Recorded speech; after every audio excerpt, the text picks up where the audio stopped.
Greetings, humans. You have entered the Command Zone, your destination for all aspects of Elder Dragon Highlander.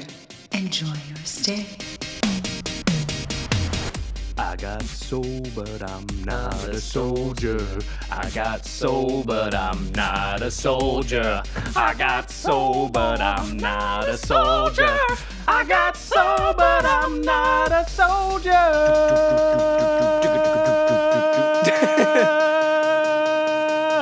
Yeah. I love that song. It's so good. So there's this famous thing where the trailer for Jarhead, which ended up with a song from we were just talking about from Kanye on it, was a very big trailer in the trailer industry. But it started with "I Got Soul, But I'm Not a Soldier." That song. Oh, really? On it. Yeah. So if you put that song over it, it would fit. It would sort of fit. It got tweaked a little bit, but that's the thing. Is like sort of later on in the process, everyone was liking it, and then somehow the other song got found, and boom. So there's a little behind the curtain. Tragedy. Check out the Jarhead trailer because it's pretty sweet. It is even really today. sweet. Yeah. I remember watching it and being like, wow, this is it. I can't wait to see this. It's funny how the industry works. As soon as that Jarhead trailer came out, then everybody was like, I don't know, can you find a Jay-Z song or something that works under this other movie? Like, they just wanted to do that for every movie for a while. Yeah, and there have been a lot of Jay-Z songs in trailers as well, and remixes. Now it's just the Inception horn in every movie. Or the single piano at the beginning. Ding! Mm-hmm. Which is actually an evolution of the Inception horn, right? It's just like one sound repeated. Yeah. I mean, my favorite is the Rogue One, the klaxon. Whatever the that Death is. Star klaxon. Oh, that's what it is? Yeah. Cool. Anyway, how's it going, everybody? You are listening to The Command Zone. I'm your host, Jimmy Wong. How is it? It's Josh Lee Kwai. And we are back talking about Commander 2016. We have 2 decks to go. If you guys haven't seen the rest of these, we break down every single deck every year from the pre-constructed decks that Wizards releases, show you guys some few quick tips on how to modify them. And today we are doing Breya Etherium Shaper. But before we get started, we have a couple of announcements. Yes. So, announcement number 1, we've started a Patreon. We finally did it. It's been 2 years, essentially, since this podcast has started. A little more. We've released over 130 episodes, and now we are reaching out to you all to help support the show because we've been footing the bill for quite a while because, we wanted to make this show for you all and focus on quality first before asking anyone for anything. Yeah, we wanted to make sure we were at the level where we felt comfortable, like, yeah, the show maybe is worth a couple of dollars from the listeners. Also, just, to be totally honest, we've spent a lot of money on the show out of our own pockets. We're not trying to even out those books in any way. We're just trying. It's impossible. It's at impossible. This point. I mean, we're literally tens of thousands of dollars, and we have an editor that we've paid every episode at a industry standard rate since like episode 10. I did the first 10, but after that, like Jimmy and I just unfortunately don't have the time to do the show if we also have to edit it because that's a great big chunk of time. Yep. So this is it. We're just trying to ask for a little bit of help and support, and also we've got a bunch of other things that we want to do more of, and you probably wonder why we haven't. Things like Kitchen Table Fables. Mm-hmm. The out-of-the-box video that we shot and did last week for the pre-constructed decks. Yeah, definitely gameplay video is something people really responded to, and we want to do more of. And in order to do more of it, unfortunately, we just are at the maximum amount that we ourselves can personally finance. Yeah, so I would say the pilot period for the show is finally over. We've been picked up by the network, and the network is you all. And Patreon's super simple. We're doing it by episode. You can get in as low as $1 per episode. And honestly, I think that's what most people will do, and that's what's going to make the biggest difference for us as a show. So if you guys want to check it out, there's a bunch of other also tiers and things that you get for being a donor. Go to patreon.com/commandzone from the bottom of our hearts. Thank you. Thank you. It's been great so far. We can't wait for more great things to come. Yep. We should also mention our sponsor, Card Kingdom. They are awesome. They get you cards faster than anybody. Make sure that when you order cards through Card Kingdom, you use the affiliate link, cardkingdom.com/commandzone. Yep, and we list a bunch of cards at the end of all of these episodes, and they're also in the show notes below about what to take out and what to add in. So the best way to get those cards immediately if you want to play very quickly with them is by going to cardkingdom.com/commandzone. It's also the best place to order the Commander Precons if for some reason you haven't already. Yeah. You should have the ones that you want by now. Yeah, 100%. They've been a blast. I think they're all worth it value-wise as well. So okay, on to the episode. Okay, so the pre-con deck that we're going to be talking about today is Invent Superiority, which is the green list deck featuring Breya, Etherium Shaper as the 4-color commander on the front. Again, this episode is meant as a breakdown of the deck. We're going to analyze all the aspects of the deck and then tell you what cards that we would take out and put in essentially to make it better. And we're not talking about a full reshaping of the deck. We're just talking 10 to 15 cards. So really easy adjustments that you can do, especially if you're buying a deck for the first time and don't want to sort of start from nothing. This is a great sort of pre-build to go off of. Yeah, it's also a good look if you're just going to open the deck and play it without changing it, just to sort of see, a lot of times you need to like figure out what a deck wants to do. Mm-hmm. And this is a good look at be like, okay, the first time I play it, I sort of already know what the deck's doing, what it wants to do, so that tells you maybe how you might play your cards and things like that. So It's also a good overview for that. All right, so let's read Breya, Etherium Shaper. She is white, blue, black, and red for a 4/4 legendary artifact creature, human. Notably, she is an artifact. That's going to come into play later.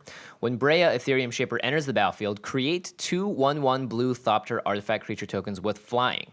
And then she has an additional line of text that says, pay 2 mana and sacrifice 2 artifacts to choose one. Either Breya deals 3 damage to target player, or target creature gets -4/-4 until end of turn, or you gain 5 life. A lot of people underrated this card, I think. A lot. And we've talked about it a little bit already on previous episodes, but the fact, I think there's the one big thing that really slides past you the first time you read her and then you realize it is that she can sacrifice herself. Yep. And being a commander, she can also be recasted, which means you're going to get more 1/1 blue Thopter artifact creature tokens. It's an enter the battlefield ability, non-on-cast ability, so flickering her as well also gets you more. So she creates 3 artifacts when she comes into the battlefield, essentially, herself and 2 other tokens, and all of those are fodder for her sacrifice ability. And also because she sacrifices 2 when you use her ability, there's 1 left over in that exchange, which is responsible for a lot of the broken things, not all of them, that you can do. Basically, if you can ever create infinite mana, it has to be colored mana, but infinite mana, then Breya can just win, because everything else is on her, because she is a commander. So you can cast her, sacrifice her and one of the Thopters to herself to deal 3 damage to somebody. Then, if you have infinite mana, you recast her, do the same thing, do the same thing, do the same thing. So you can immediately win, aside from counterspells and things, other effects that players might have. But if you ever get infinite mana, Breya, very, very, very powerful. Also, I would say among the pre-con decks, straight out of the box with no changes, she is possibly the most powerful. Definitely one of the top 2, I would say, with Atraxa. Yeah, and this deck bears a lot of similarities to Atraxa that we'll talk about later. But yeah, I think Breya's very good, obviously. And I know for a fact a lot of people are going to build infinite combos off her. I think it's going to take at least 3 cards. And it's not immediately obvious what you have to do. But like Josh said, if you're able to ever infinitely generate mana or infinitely flicker her and generate even colorless mana at that point, you can kill everyone because she can deal a lot of damage to a lot of people. Some are 2 cards, though. Yes. Anyway, okay. Yeah. We're going to talk about her more later. Yeah. All right. The other new legendary creatures in the deck. The first up is Akiri, Line-Slinger. You want to read her? Yep. Akiri, Line-Slinger. Just costs 2 mana, a red and a white. For a 0/3 legendary creature, core soldier ally. Has first strike and vigilance. 2 mana, 0/3 first strike, huh? There's the Boros. It has partner, but the real line of text is Akiri gets +1/+0 for each artifact you control.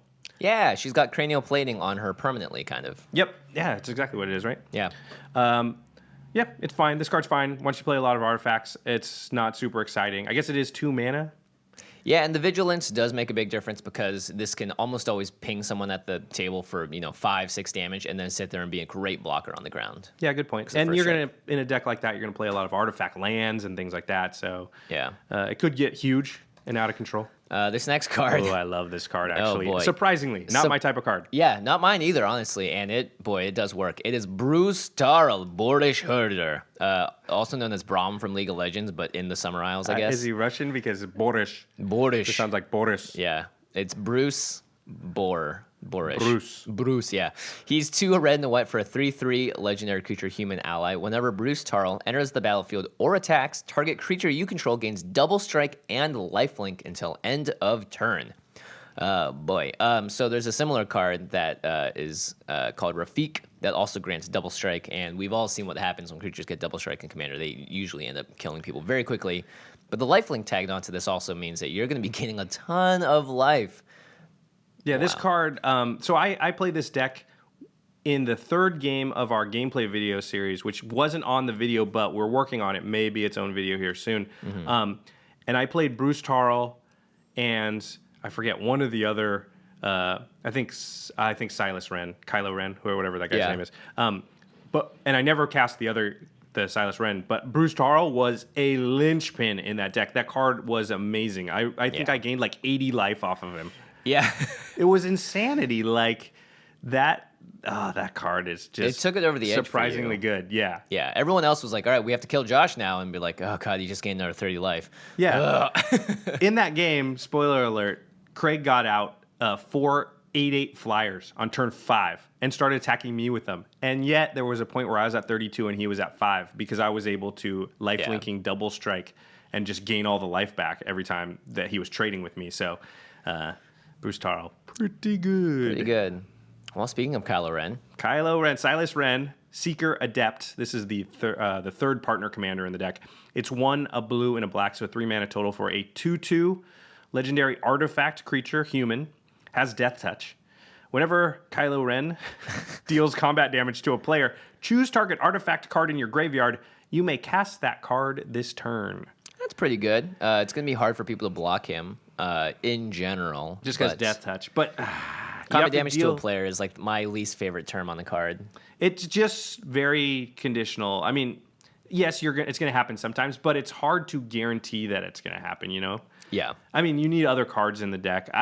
Then you have to cast the artifact. Man, it would be, I think, like Yidris, right? You deal combat damage, you cascade. Yeah. That doesn't cost you anything extra. You deal combat damage, and then you just get something for free.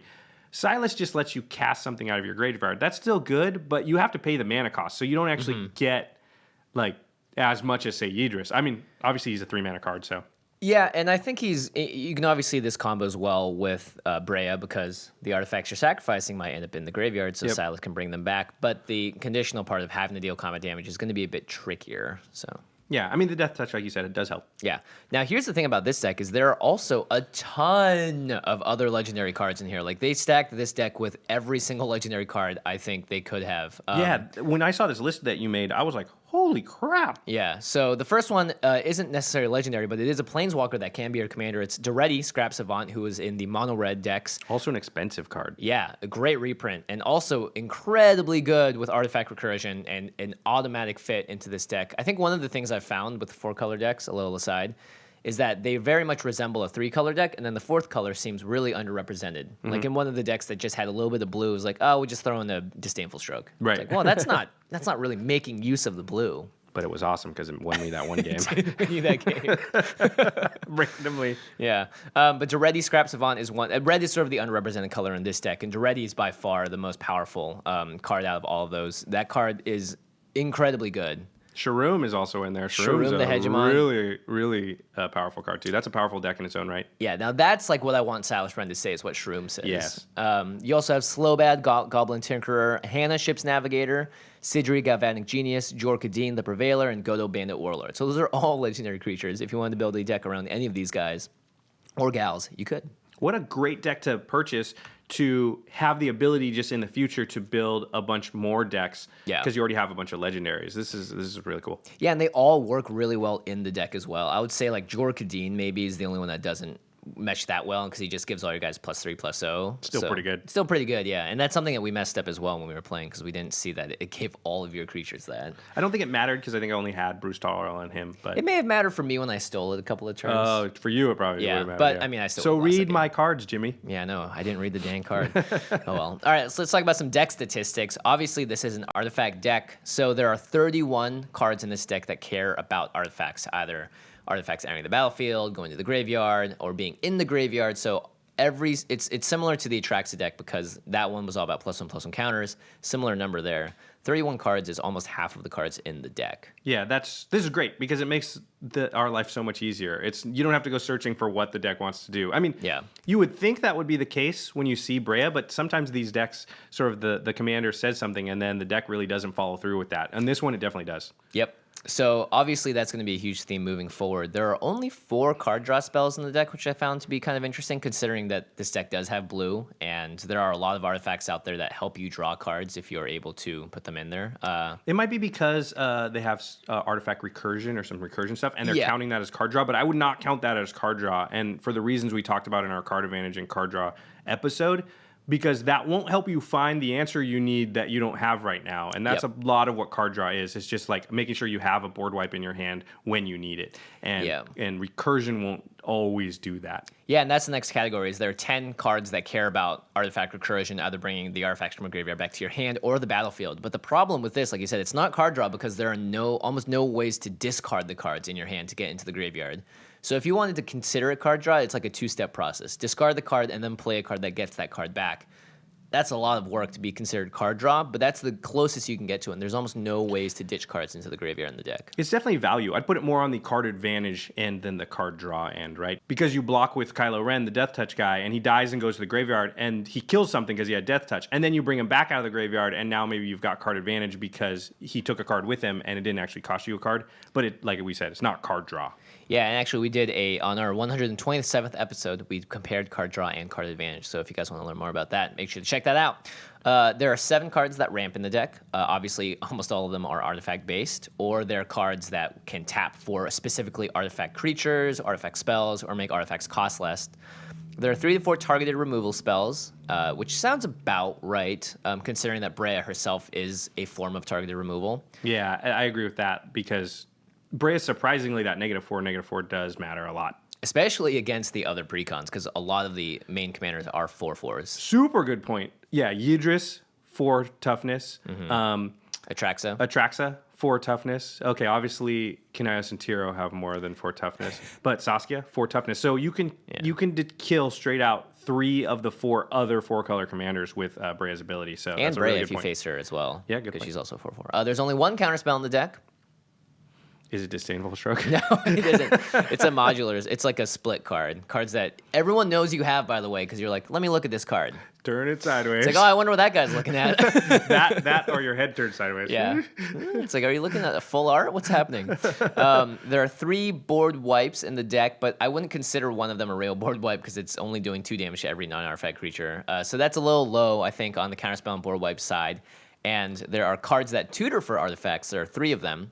Which is actually pretty decent. Yeah, that's good because these precons don't have a lot of tutoring in general. Yeah. And then there are artifacts that want to go to the graveyard. There are 4 of those. So obviously you can see what Wizards was trying to do with this deck here. They want cards that care about artifacts. They want you to sacrifice them, put them into the graveyard, or tutor for them, and you get a lot of value. So this deck is very similar to the Atraxa deck. There are a huge majority of the cards that care about artifacts.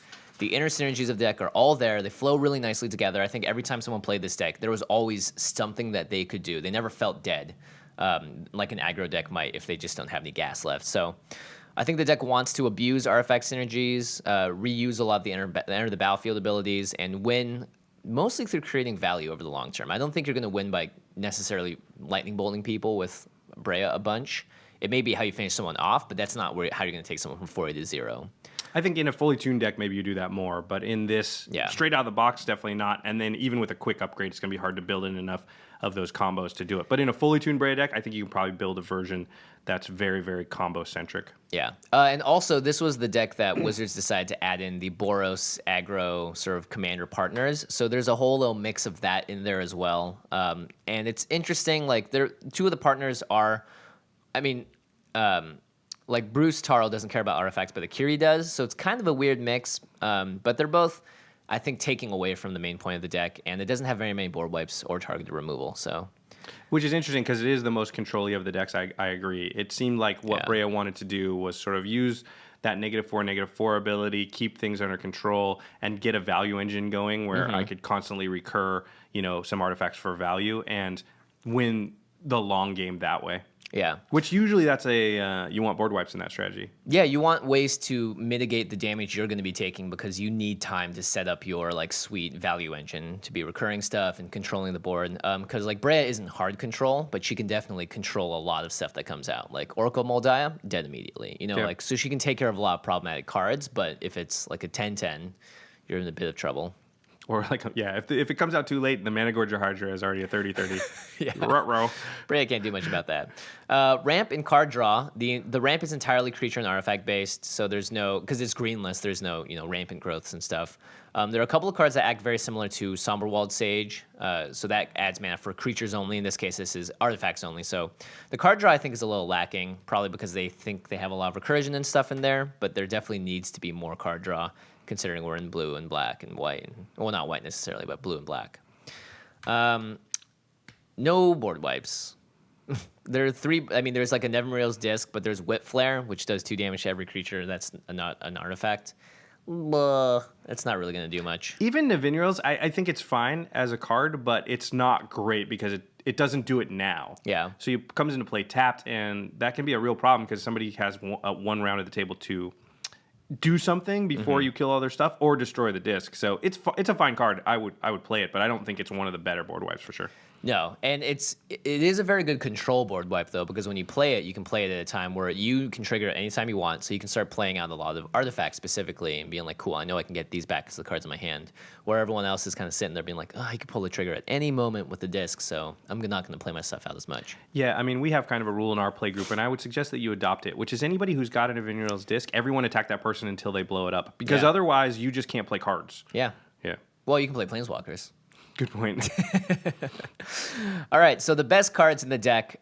This one I think is pretty obvious. Trading Post. Oh, this card's so sneaky good. Yeah, it's sneaky good. It's kind of like the Staff of Domination budget, the budget Staff of Domination. It's like a little Planeswalker almost. It has so many abilities. Yeah, and they're all pretty good. So for 4 mana, you get an artifact with 4 different abilities on it. The first is you can pay a mana to tap it and discard a card. You gain 4 life. Very good in this deck because you want to put things in the graveyard because of the recursion. The next ability is pay 1 and tap it. Pay 1 life, create a 0/1 white goat creature token. So this is sort of like you can't do anything else, make a blocker. 1 mana tap, sacrifice a creature, return artifact card from your graveyard to your hand. That's also really good in this deck. And also you can sacrifice the goat.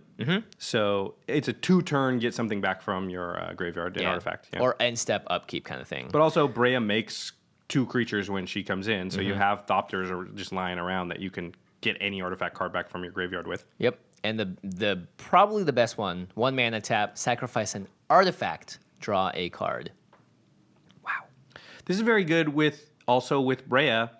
Something in one of our games on the gameplay video was that Josh Kim was sacrificing Breya and letting Breya go to the graveyard to recast her by sacrificing a creature, bringing her back to the hand, and then recasting and getting 2 Thopters. So he was making 1 Thopter on that exchange, and he wasn't paying commander tax because it was going from Breya was going to graveyard, then to hand, then casting, and so it was just every other turn, and that's an accrued value engine like we were talking about. That once it was down to 1v1, it's very hard to beat that. Once you're sort of in the attrition part of the game. Yeah, and the fact that you're drawing cards off of this, you're gaining you're gaining a creature, you're returning cards to your hand. Trading Post does a little bit of everything. In fact, Breya is essentially a Trading Post deck. It is what this looks like to me, because all of these abilities, except for making a 0/1 white goat, all care, like Breya cares about all of them.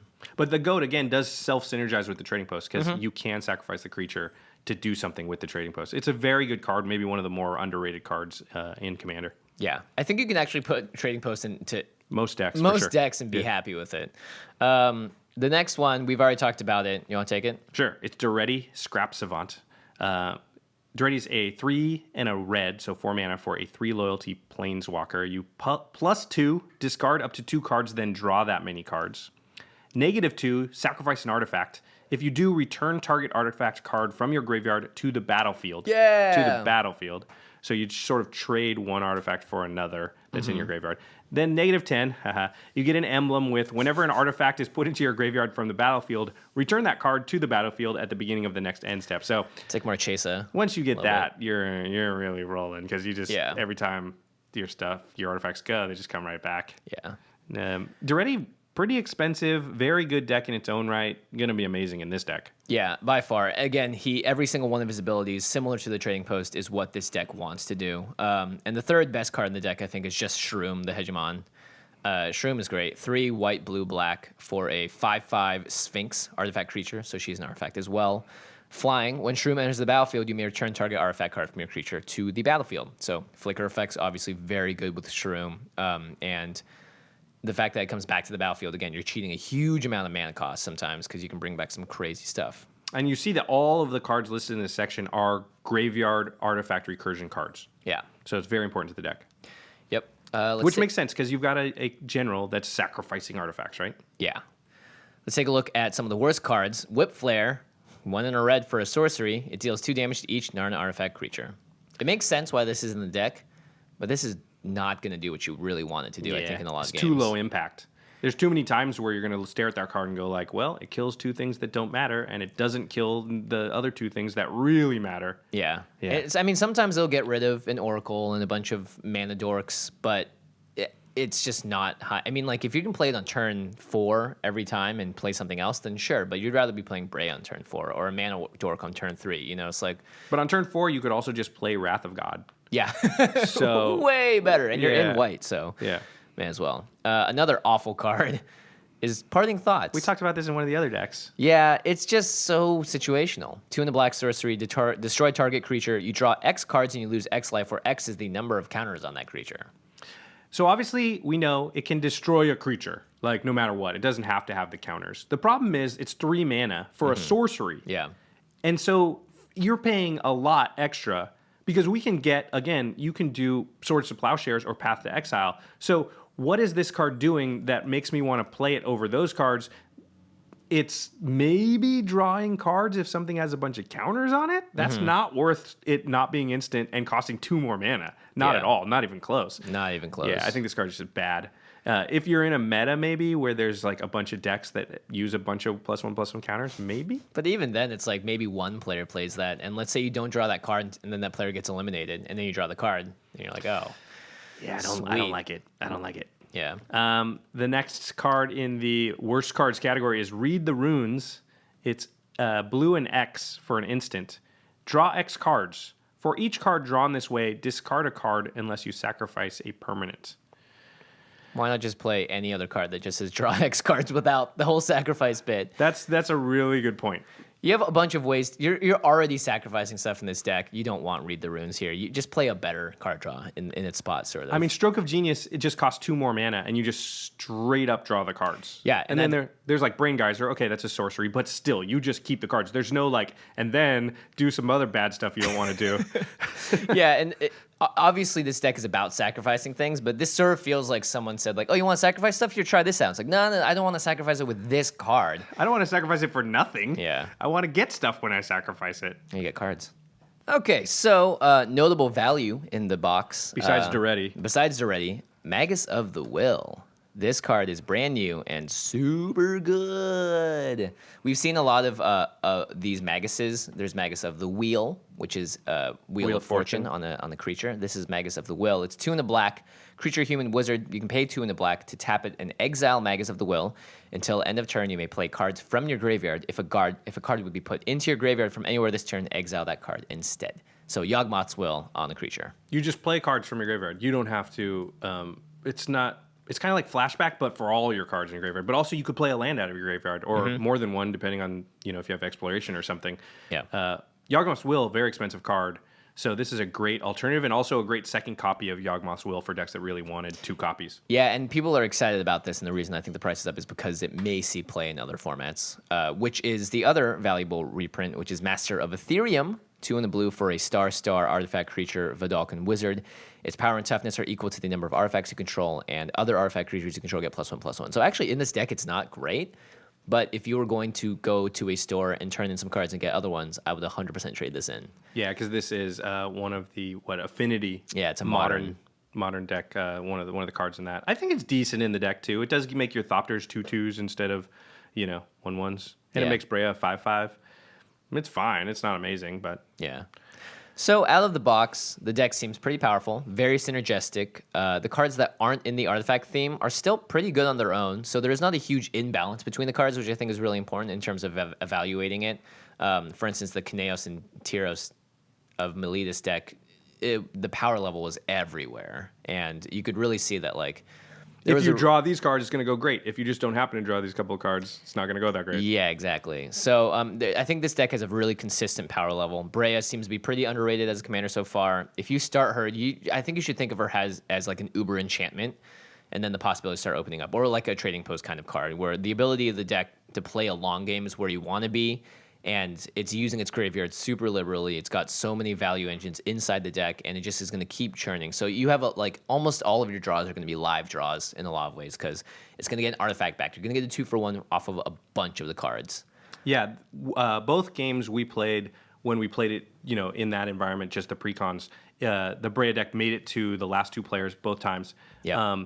And it was in the same sort of position both times, where it was sort of trying to value them out, and you could see from that point, if the game just could go another 12 turns, the Breya deck was going to win. Yeah. It didn't end up winning either of those games, but... Yeah, probably because it's lacking in control aspects. It doesn't have very many good board wipes, which is funny because this deck is able to rebuild faster than any of the other precons out of the gate. So a board wipe is very good for it, because it can, you get a 20-for-1, and then the next turn you're playing half the cards out of your graveyard. Breya comes back, you get more synergies, and you're able to control the board again. I think the deck can get overrun really quickly, especially if it stumbles on mana. You can't cast Breya on turn 4, and it's... At its core, I think it's a Shroom-esque deck. So you want to take advantage also, in this case, of token generation and try to make as much mana as possible, because Breya is at the helm instead. So, all right, let's talk about some cards to add. So again, when we go through this section, it's not a full tune-up of the deck. We're not talking about, like, this is a fully tuned Breya deck. This is about, like, you get the precon, you take it out of the box, and you do a quick, like, 12 to 15 card swap out. And remember to check the show notes, because Jimmy's going to have done a full, like, here's the 15 cards we think you should add, and here's also the 15 cards we think you should take out to replace those cards with. So, yeah. Yep, it's just suggestions, Yeah, and we're going to talk about more than 15 cards here. I took sort of the best of these at the bottom of the show notes. So control, I think this is a deck that would like opposition. And opposition usually isn't that great in multiplayer games, but if you're making a lot of tokens, which I think are a lot of the cards you should be adding in here, like Mirror Battlesphere is in the deck as well. So you have a lot of ways to use opposition, which is 2 blue for an enchantment, tap an untapped creature you control, tap target artifact, creature, or land.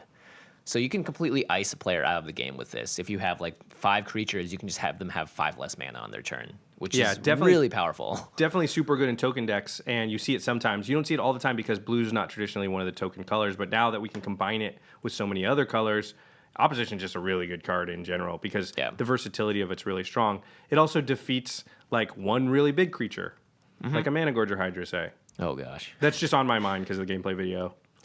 Yeah. I just still have nightmares about it. That card really housed us. Oh, yes. Let's get people to play and buy this card. So I put it on here for you, honestly. Thank you. Supreme Verdict. It's 1 white, blue, so 4 mana for a sorcery. Supreme Verdict can't be countered. Hey. Destroy all creatures. Pretty good.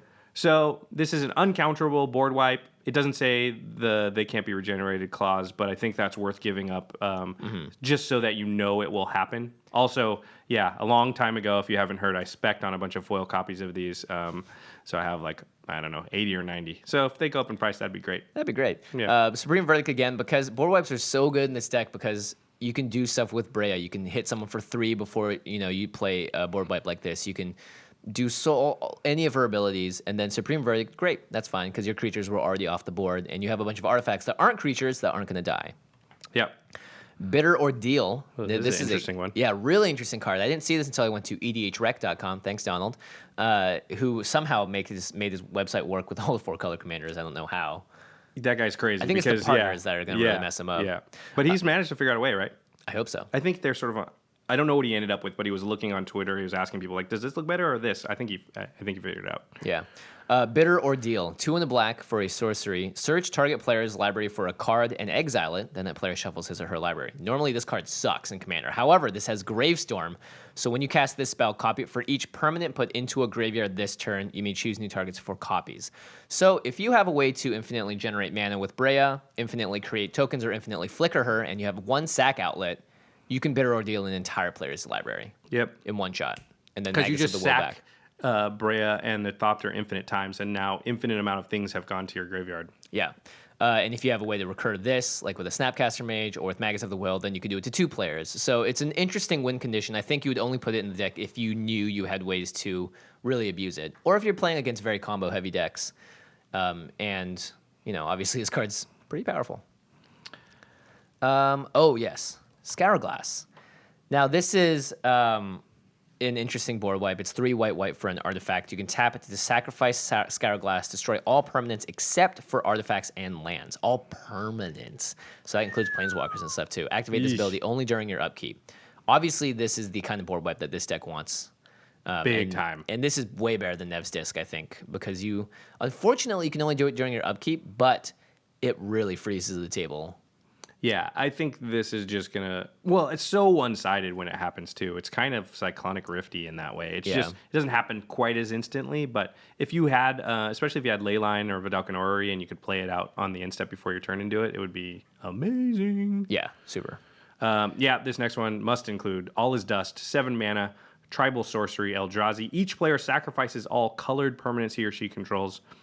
So this will get rid of things like Breya, because she does have color, but it won't get rid of all your artifacts. And you're going to have just way more artifacts than everybody else. This is one of those cards where you're going to play it, you're going to lose 2 things, everybody else is going to lose 7 things. Yeah, and they're going to lose a lot of the things that they weren't expecting to lose either. So their enchantments, their planeswalkers, the things that are like, oh, you can board wipe right now, it's fine. I have no creatures out. It's like, All Is Dust. Yeah, card is good. Yeah. It always hoses me every time. I'm like, okay, I'm ready for this, I'm ready for this, I'm ready for this. All Is Dust. All Is Dust, yeah. And also says sacrifices, so it's like, man. Yeah. I have a whole category just called Good Stuff. This deck is a deck that loves good stuff because it has ways to abuse good stuff. And one of them is one of my favorite cards of all time. It's Greater Gargadon. So it's 9 and a red for a creature beast. You can suspend it 10, paying 1 red, so it gets 10 time counters on it. And you always do this, by the way. Because this is essentially a 10-turn existing sort of sacrifice outlets. You can sacrifice an artifact, creature, or land to remove a time counter from Greater Gargadon, and then you can so it'll go down to 9, 8, 7, and eventually you'll play it as 9, 7. But the fact that you can sack an artifact is really, really important because... Right, so when you we should explain, when you sacrifice the artifact, creature, or land, you remove a time counter from the Greater Gargadon. So it starts with 10. It doesn't cost anything to sack things to it, and that's really the big thing, I think, is that it's a free sack outlet, right? There are a lot of sack outlets say, pay 1 and tap this thing to sack something. Not Greater Gargadon. Pay nothing, just sack stuff. Yeah. You can sack up to 10 things, and then it comes into play. And then you get a 9/7 for 1 mana. I dig it. Yeah, the nice thing is you can also play this with a board wipe, right? So it's got 1 thing left, or it's got 4 things left. You can play a board wipe, and then or sacrifice all your creatures so that it just takes 1 thing less, and it comes in with haste because usually it's the turn after you suspend it, so you can just crack at someone for 9 immediately after board wiping. Or if somebody else board wipes, you can just be like, okay, well, my Greater Gargadon is sitting here with 7 counters. They board wipe. I'll just sack 6 creatures to it, so it has 1. So on my turn, it's really awesome. You can trick people too. Sometimes they'll attack into you and you sack a land. And boop, here comes a 9/7 that you can block with. Yep. Kiki Jiki, Mirror Breaker. Very heavy on the red, but this deck has so many enter the battlefield abilities that I think Kiki Jiki and cards similar to this are where you want to be in terms of taking over the game. Not to mention, Kiki can probably find a way to go infinite with Breya very easily. Haste, you can tap him to put a token that's a copy of target non-legendary creature onto the battlefield. That token has haste, and you sack it at the beginning of the next end step. So you can't copy Breya, but you can copy a whole number of other things. Yeah, Kiki's just... Hold on a second here, because I've noticed that there's a lot of red cards. Are you feeling guilty about the Atraxa thing? Yeah. I'm feeling guilty that this deck doesn't have any red cards in it. I mean, I looked at the deck list, and there are a few red cards in it, and one of them was Whip Flare. I was like, this is unacceptable. We got to put more red cards in Jimmy the here. Red got a hold of this deck. Yeah. I mean, if you put Kiki in there, you actually have to reform the mana base a little bit because he's red in his casting cost. You want to talk about these next two? Sure. Wormcoil Engine. Oh, yeah. This card, was it last year's Commander product? So, Wormcoil Engine. Oh, no, it was in 2014. 2014, okay. Great card. Also still worth quite a bit despite being reprinted. It's a 6 mana for a 6/6 artifact creature worm. It has Death Touch and Lifelink. Ooh. And then when Wormcoil Engine dies, create a 3/3 colorless worm artifact token, creature token with Death Touch, and then create another one with Lifelink. So it starts as a 6/6 with Death Touch and Lifelink, and then when it dies, it splits into 2 3/3s, one with Death Touch, one with Lifelink. Here's a Kiki Jiki target. Yeah, here's just a Breya target to sacrifice. Here's a trading post target to get back. Here is a target for your for Shroom to get back as well. Like if you're playing multiple worm coil engines in a game, it's so hard to lose. You're gaining life off of them. You're creating amazing blockers at the same time. This card is just awesome, clearly. Yeah, this card is great, great, great. Yeah. Another one similar is Duplicant, which is 6 mana for an artifact creature shapeshifter. An imprint, when it enters the battlefield, you may exile target non-token creature. And then Duplicant takes the power and toughness of that creature. This, if you're able to duplicate it, flicker it, play it again, recur it. Yep. Exiling a creature on a creature. It's removal Yeah. that you're recurring. So, Yep. very good. Yep. I'm really excited about this one. Oh, new card. Look at this. Yeah, Combustible Gear Hulk. Everyone's least favorite Gear Hulk, but in this deck, sick. 4 red for an artifact creature construct with first strike. He's a 6/6, or it's a 6/6. When it enters the battlefield, target opponent may have you draw 3 cards. If the player doesn't, put the top 3 cards of your library into your graveyard. Then Combustible Gear Hulk deals damage to that player equal to the total converted mana cost of those cards. So you're already wanting to put cards in the graveyard because of all the recursion.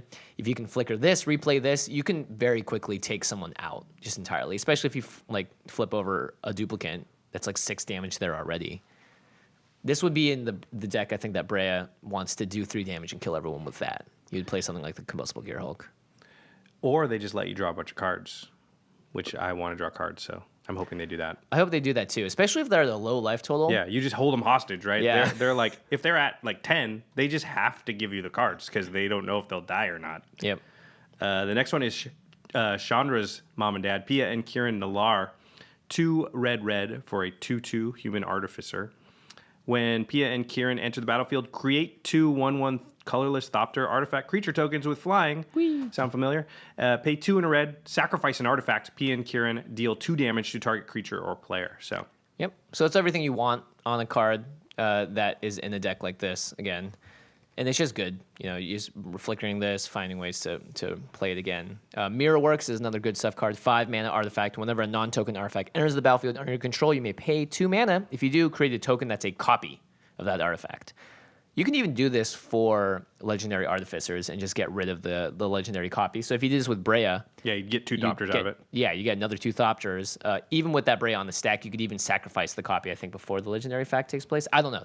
Don't quote me on that. I could No, be you wrong. get to choose when there's 2 legendaries out. Well, I'm saying, when it's out, are you able to pay 2 and sacrifice that one before you have to sacrifice it at the same time? Or is it a state-based effect? You know what? Don't quote me on it, but there's a lot of silly things you can do with Mirror Works. Artifacts matter. Goblin Welder. It's another red card. This card may be one of the most broken cards in Commander. Jimmy, only going to talk about red cards. Yeah. I've made a solemn promise. This card is, yeah, very good. This card's absurd.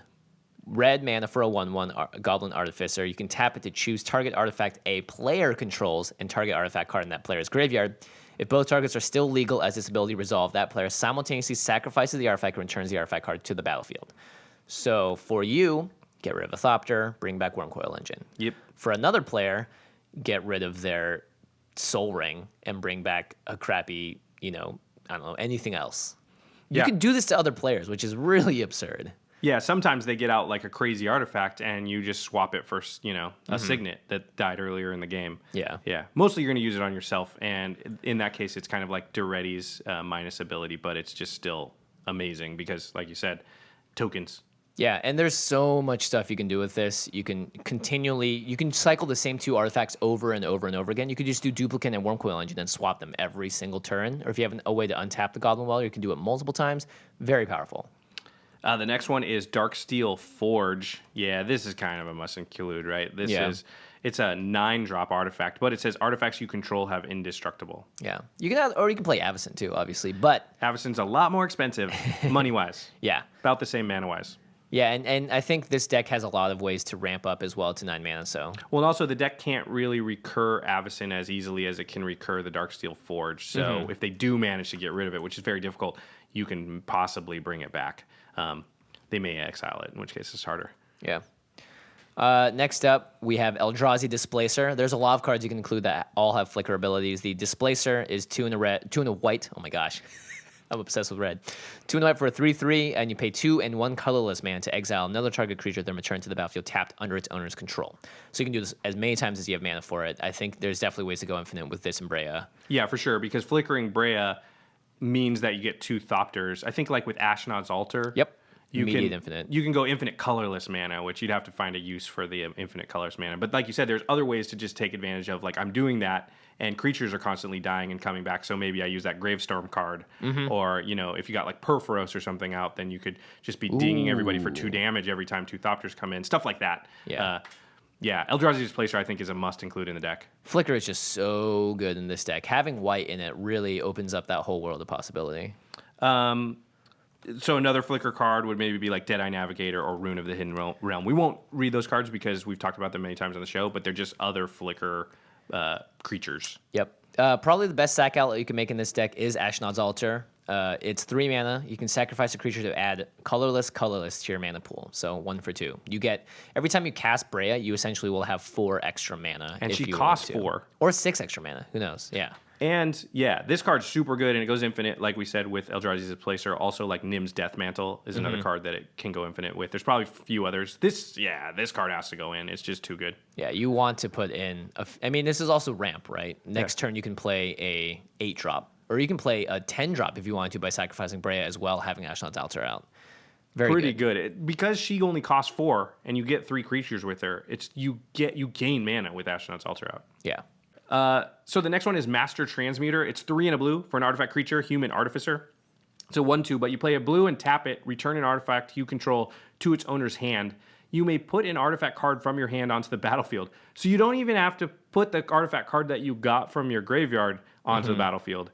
You just return one from the battlefield to your hand, and then you put any artifact that's now in your hand down. So you can do things like, you know, what is this? Is a 4-drop? So on turn 5 or maybe turn 4, you can return, you know, your Signet to your hand and then put out, I don't know, Wormcoil Engine for 1 mana. You can even just return a Thopter. Yeah, the Thopter dies, but you get, you know, a 6-drop, 10-drop, Darksteel Forge. You know, there's a lot of cards you can cheat out. Darksteel Forge, that's so good. Being able to Master Transmute out if Darksteel Forge at instant speed is like, GG, you did it. Oh man, that's gonna be a groaner when people. Yeah, that's great. Another card I think you should definitely put in here is Voltaic Key. It's just a card that untaps other artifacts. I think untappers are also really good, especially for putting in all these value cards. Removal. I don't know why they didn't include this in the deck. They have this in a lot of the precons. They've included in 2 of the commander precons. Spine of Ish Sah. It's a 7-drop. When it enters the battlefield, destroy target permanent. And when Spine of Ish Sah is put into the graveyard, you return it to your owner's hand. So you have so many cards that want to sacrifice artifacts and all that stuff. And this is single target removal for a permanent. So pretty good. Yeah, that seems like it's too well, and it's recurable, right? So you remove something, then a little bit later you do it again. Let's talk about card draw. It's one of our pillars that we always talk about. Rhystic Study. It's a really obvious one. Put it in every blue deck. I don't know. I'm not gonna read And you can put our spoiler card, Padeem, Consul of Innovation. Oh, there's a really good card in this deck. Artifacts you control of hexproof. At the beginning of your upkeep, if you control the artifact with the highest CMC or tied for it, CMC, you draw a card. Pretty good. No, that card's perfect in this deck, actually. Yeah, we talked about this deck because we got Padeem. Clearly, that was why. Use our spoiler card. Yeah, and finally, a couple of win conditions. I think Magister Sphinx is a card that doesn't see enough play. This card's really good. 4 white, blue, black for a 5/5 flying. When it enters the battlefield, target player's life total becomes 10. Flicker this a few times. I've had this happen to me a few times. Then have Breya just kill everyone. It sucks. Yeah, that's a really good point. You bring them down to 10, and then Breya can just lightning bolt them down from there, possibly. Yeah, I mean, and also, here's the thing. Like, you have little flying Thopters. A lot of the cards in this deck are flying. You bring them to 10, you peck them down to, like, 6, and then you just sacrifice some things, and they're just dead. Or you can play the political game and hold them on the leash and be like, hey, you're dead at any time I want you to be. So let's take care of someone else. Along similar lines, have you thought about Grafted Exoskeleton? Craig has.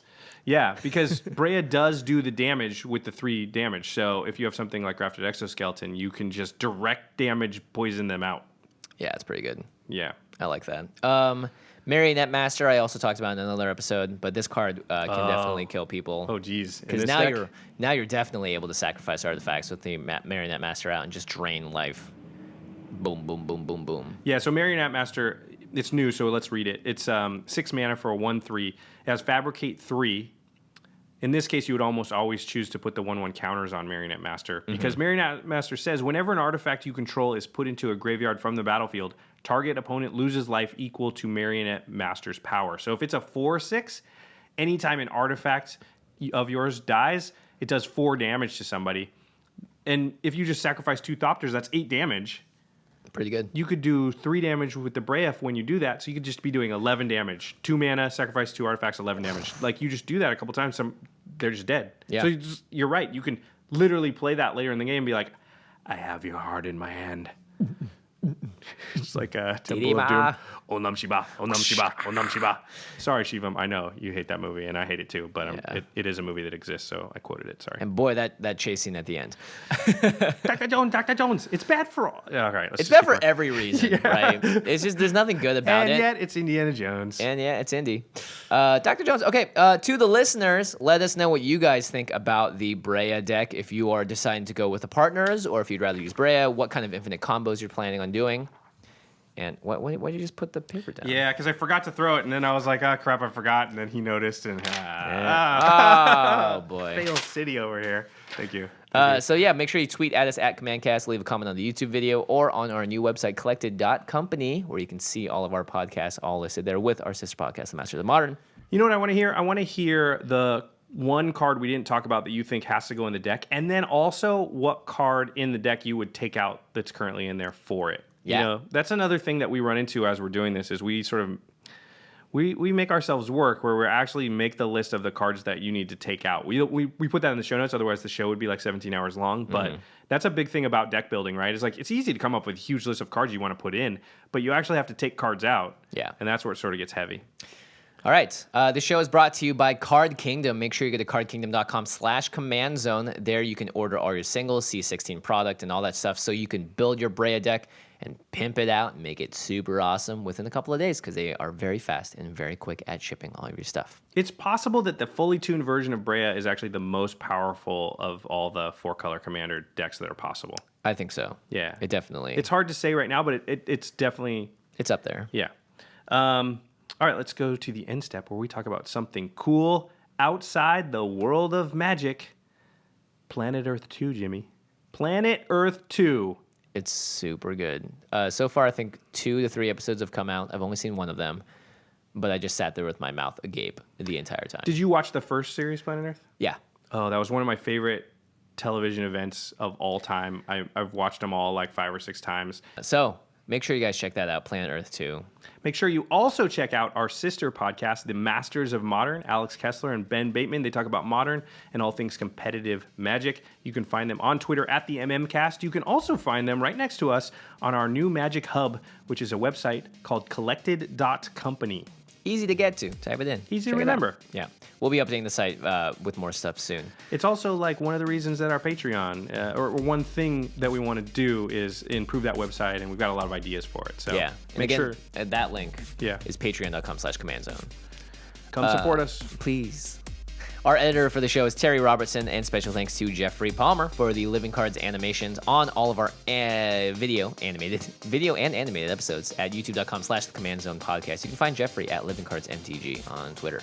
All right, everybody. Thanks for listening. And we'll see you next time. Peace.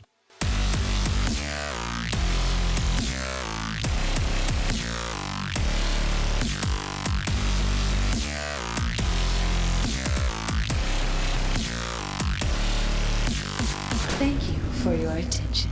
For further inquiries, send an email to commandcast@rocketjump.com or ask us on Twitter at JFWong and at Josh Lee Kwai. See you later, alligator. Greetings, humans.